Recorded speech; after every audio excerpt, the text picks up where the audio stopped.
we are living in a world where Russell Wilson is making 35, Aaron Rodgers is making 34. You've got Deshaun Watson making 39. You've got Patrick Mahomes making 45. And the Dallas Cowboys are in a situation because they franchised Dak Prescott last year. If you franchise him this year, it's going to cost $37 million against you. And obviously, if you think about trying to do it next year, which you won't do because it's going to cost you $50 million, which gives him all the leverage in the world. So because of that leverage, Dan Orlovsky, now we've got a situation here. If you're willing to pay him $37 million, you trying to tell me instead of paying him $37 million for 1 year, you don't want to take care of him and add about $2 or $3 more million to the mix so you can take care of him for the next 4 or 5 and be done with it and have peace and harmony within your franchise at the quarterback position? That would be the smart way to go about doing things. So you could talk about Dak Prescott being good. I think he's better than good. You're 42-27 as a starter. You've got a near 3-to-1 turn TD to interception ratio. When you're on the football field, you've taken them to the playoffs twice. You've won a playoff game, okay? In your 4 years as a starter, up until you got injured last year in Game 5, you hadn't missed a single game. It was back page news when you missed a practice. When he wasn't in the lineup, we saw all of a sudden the offensive line looked even worse. Andy Dalton got exposed. Ezekiel Elliott didn't look like himself. Amari Cooper, Michael Gallup, CeeDee Lamb and those boys, as well as talented as they are and as much as they can play, they didn't look as formidable without him on the football field. And don't even get me started with leadership in the locker room or lack thereof. And so when you take all of those things into consideration and you consider the fact that we're talking about America's team and you understand the cachet that comes along with it, you take care of the one that you've got, the one that's produced for you, and that is the route you go into. It ain't about, oh, he's very good, but you don't play him great money. Well, guess what?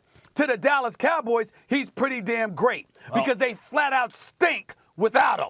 And that is where the marketability comes from. And that is why you give Dak Prescott the money and say, I'm done with it. Whether you think he's worth it or not. If it ain't 40, it's 38. So damn what if you got to lock him up and get rid of this problem for the next 3 or 4 years. Now, I got to respond to what you just said first, Stephen A., how you started before I get to you, Dan. Number one, you don't have to be irrational just because the market's irrational. And I think that's been my point about quarterbacks. Quarterbacks are overpaid. There is a cap there so that people like Dan will come on TV and say, hey, you want to win Super Bowls or you want to be the highest paid? All a cap does, a hard cap, is funnel money from the players to the owners. And because of that system, quarterbacks take too much of a percentage of the cap. Now, Dan, I believe your point is Aaron Rodgers, Tom Brady obviously still showed it. Obviously, Patrick Mahomes, Deshaun Watson, they're worth it.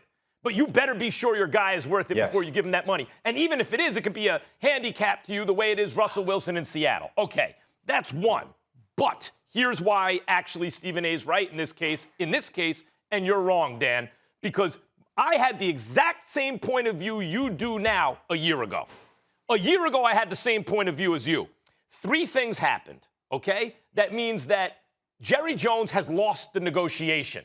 It played out. Jones was taking a certain position. He has now lost, and it's just a matter of time. It's not a matter of if. It's just he's going to have to come forward and say, Dak beat me. Here are the 3 things that happened. 1, Andy Dalton was much worse than Dak. Like, I thought Dak is good, not great. Maybe he's on his way to being great. Andy Dalton's a good backup. There was no comparison in that offense when Dalton was in and Dak was out. That's 1. That gives Dak the leverage Stephen A. is talking about. 2, no one else in the division has a quarterback. They'd be the only franchise with a real star quarterback, a seriously above-average quarterback. That gives them a huge opportunity in the next couple of years to host playoff games. If you sign Dak, you have a really good chance to have home playoff games every year in the next several years. That's 2. And 3, to Stephen A.'s point, the franchise tag is $37 million. Next year, it's over 50, and you got to pay it all in 1 year. It's a cap hit. So really, what this is, it's true. We all know what this is. It's 3 years around 120. The Wentz signing was a mistake. I thought so at the time. It proved to be a mistake. The Goff signing was a mistake. I thought so at the time. It proved to be a mistake. I thought signing Dak to the same deal would have been a mistake a year ago. At this point, things have changed. The cap's going to go up. Quarterbacks are making more. You are terrible without Dak. You're good with him. You're going to have to pay him. All right, I think Max makes a lot of good points. Now, first of all, Stephen A., when you use the market, Max points are great. I'm going to use the analogy of real estate, right? If I want to go buy a house, and I'm just going to use random numbers here, okay? Let's say my net worth is $1 million. That's a lot of money. Well, I want to go buy this house, and the market dictates that it's $800,000. Well, I want to buy it, but it's not worth $800,000, but the market tells me it is. Is that a smart investment by me? Because then I don't have any money to do anything else. All I'm going to do is be house poor. I got the house that I wanted, and the market dictated that it should cost me that much money. I can't do anything else. So just because the market and he's the next guy up does not make it smart business sense for the team or the player. Max, you mentioned, and that's been my point all along, the biggest question is, what does Dak Prescott want? Here's the thing. Everybody's like, oh my gosh, you talk like Dak Prescott's a bum. No, I don't.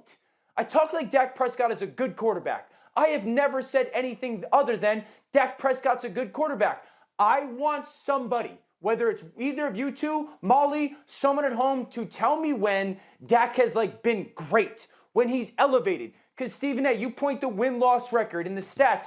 Absolutely. When your quarterback's cheap, you can spend a lot of money elsewhere. That helps the quarterback play well. It helps you win games.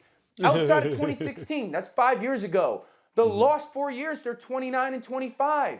That's good, right? They average 23 points a game. That's good. So what does Dak want?